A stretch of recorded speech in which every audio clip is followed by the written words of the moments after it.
it has come to my attention that some people are going around and saying like Somali Christians are not Somalians. Nobody asked you to go around and say that Somalians are 100% Muslims. You did that because you wanted to be so prideful, put yourself above God, show people how good you are. And then Somali Christians pop out and people are like, oh, I thought you guys were 100% Muslims. And you're like, they are not Somalians. In the Bible, it says, then I saw multitudes of people from every tribe, every background, every nationality standing before the throne of God. So if Somalians do not stand before the throne of God, guess what? My God is a liar. My God is a liar and he should not be worshipped. But since we exist, then that means you're a liar and we exist. Because you did not lie, you did. Okay? So, yeah. God bless and take care. Bunge, bunge, bunge, ladies and gentlemen, welcome back to BAV. This is Bunge Audio Visual. Yeah, tune in to Bunge Audio Visual to get more updates, not only in Kenya, but across the globe as well. I'd like to thank you guys for the subscribers you've given me across this period.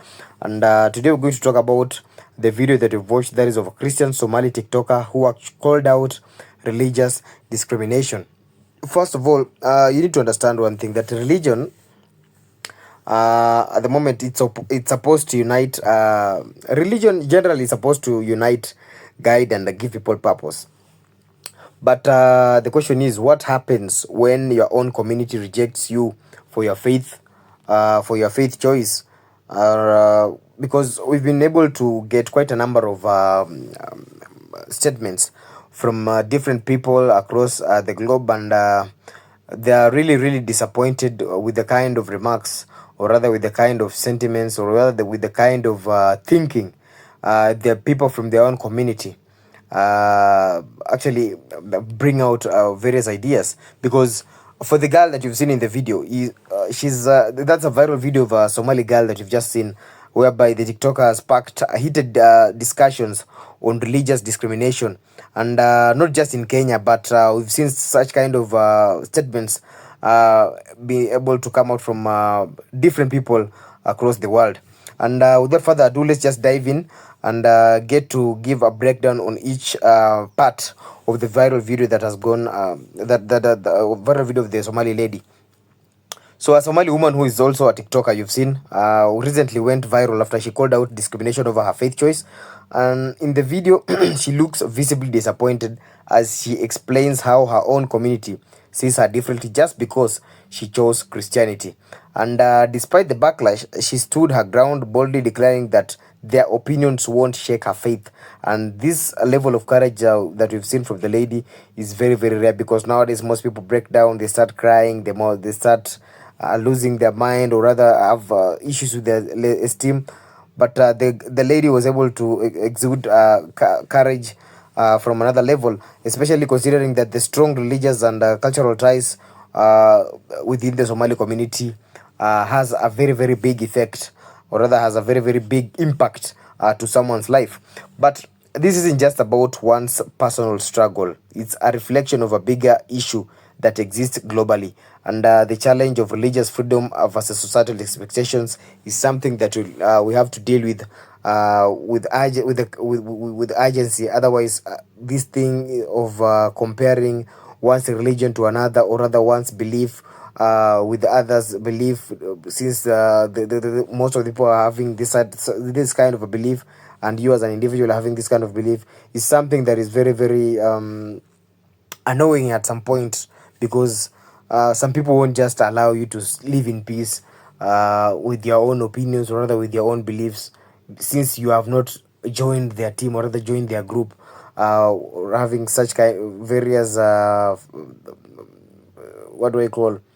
following various doctrines that the masses follow. So talking about the religious discrimination across the world, I think I'll say that this story reminds us of how religious discrimination is still a major issue worldwide. Across different countries, people face social rejection and legal consequences, and even violence, just for choosing a different faith, or rather a different path in life. And for instance, in the parts of Middle East and Asia, converting from Islam to Christianity or any other religion can lead to exile, imprisonment, or even death, because to them, those guys are extremists. You cannot be able to convert from Islam to Christianity or any other religion it's punishable, and most of people can excommunicate you, and they can just ensure that you're having a very, very bad life whenever you make such kind of a decision. And countries like India, religious tensions between Hindus, Muslims, and Christians sometimes escalate into violent conflicts, and make and really interfere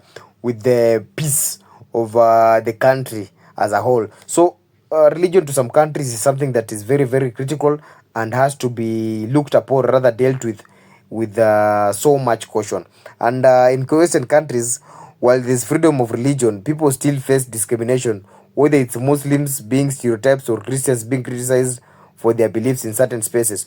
So, in short, I'll say this story of having certain policies, or rather certain beliefs that you think that they should apply on everybody on the planet, I think is something that is supposed to be looked at with so much caution, because it can really interfere with the way people transact in various aspects in life, be it in business, be it in while handling various legal procedures in courts, be it handling when it comes to matters concerning employment.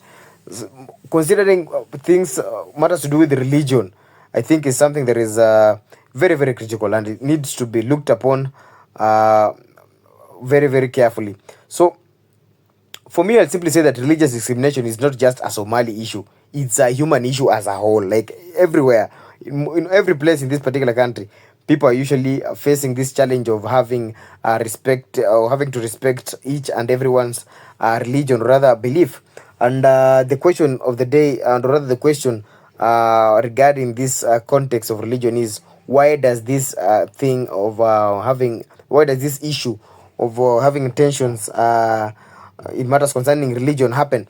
So you also have to understand that at some point, faith, the choice of faith, or the choice of faith, triggers such a very, very strong reaction to various people, depending with wherever you're coming from.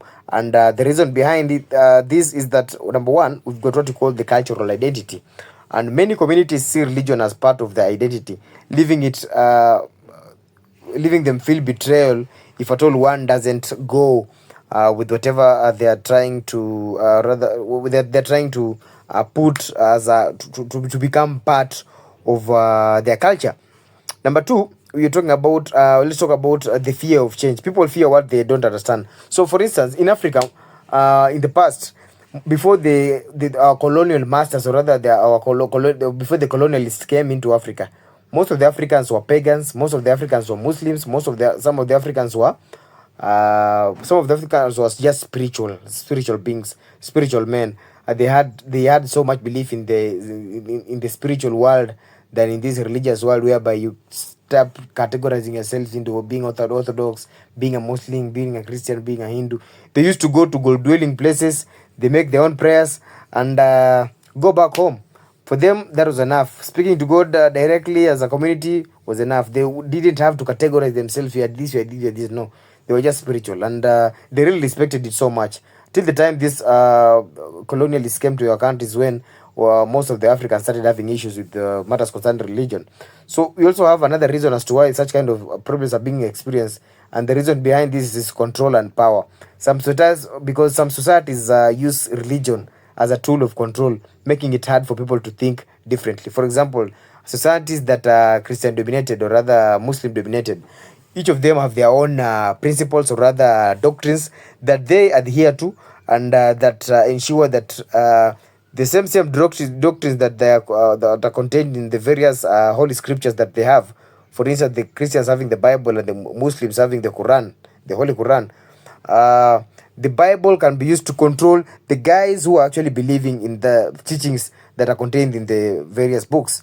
And at the core of it, I'll say that this isn't just about faith. It's about how humans struggle with the difference and change as a whole. So we also need to ask ourselves, in as much as such kind of problems are being experienced at such a point in life, what can we do about it? So this is how to fix. As for me, this is my opinion on how we can be able to fix this kind of problem.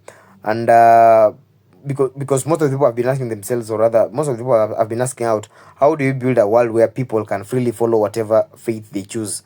Number one, you need to respect each and everyone's choices, because you don't have to agree with someone's beliefs to respect their right to have them. You can be a Christian and they can be a Muslim, and we can be able to transact business. It doesn't matter which kind of religion that you are or what you believe in. If you have your God and you believe in that kind of God, believe in him. If I have my own God and I believe in this kind of God because that is where I've been raised, and I feel I'm comfortable in having to follow those kind of doctrines in my religion, then well and good. I'll have to follow my teachings. You follow your teachings. Let us transact business. Let us transact business, and everybody can go home. So number two, we also need to educate ourselves by understanding the different religions.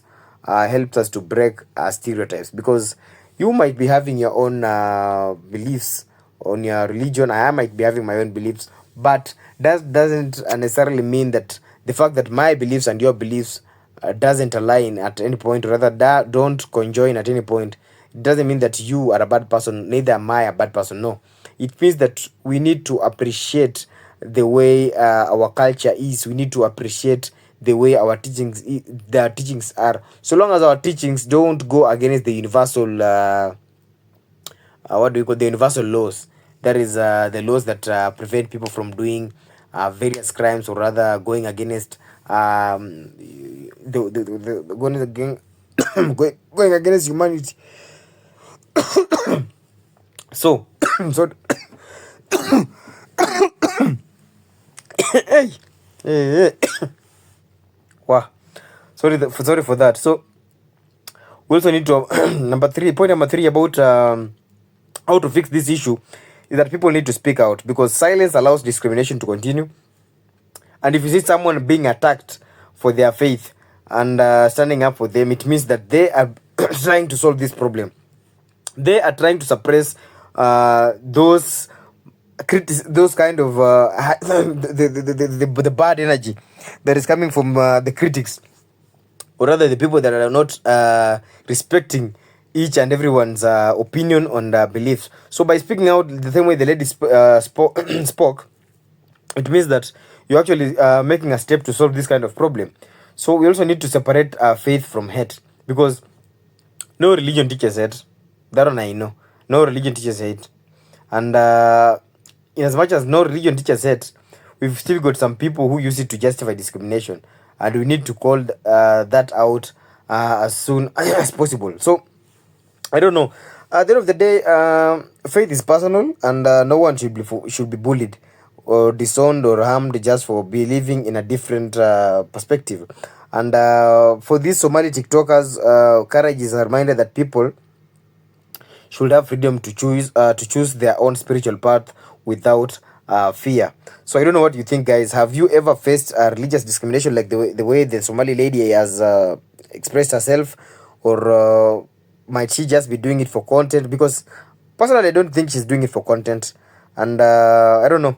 Have you ever faced religious discrimination? That is just the first question. And let's also discuss in the comments below. And for now, I'll simply say that for me, I do understand that there is no religion in this world that that preaches, or rather teaches people to hate each other. There is no religion. That one, I think I've done my research, and my biggest conclusion about matters concerning spirituality and religion is that there is no religion in this world that preaches hate. So I don't know what you think, guys. If you got some comments or other opinions, or things that you'd like to add to on whatever I've just said, comment section iko hapo chini. Kindly share your thoughts. It will be very, very helpful to anybody who will be going through the comment section below. And what I'd like to say is G Buffet. This has been Bunge Audiovisual. Kindly like, subscribe, and share for more powerful conversations. And see you in the next episode.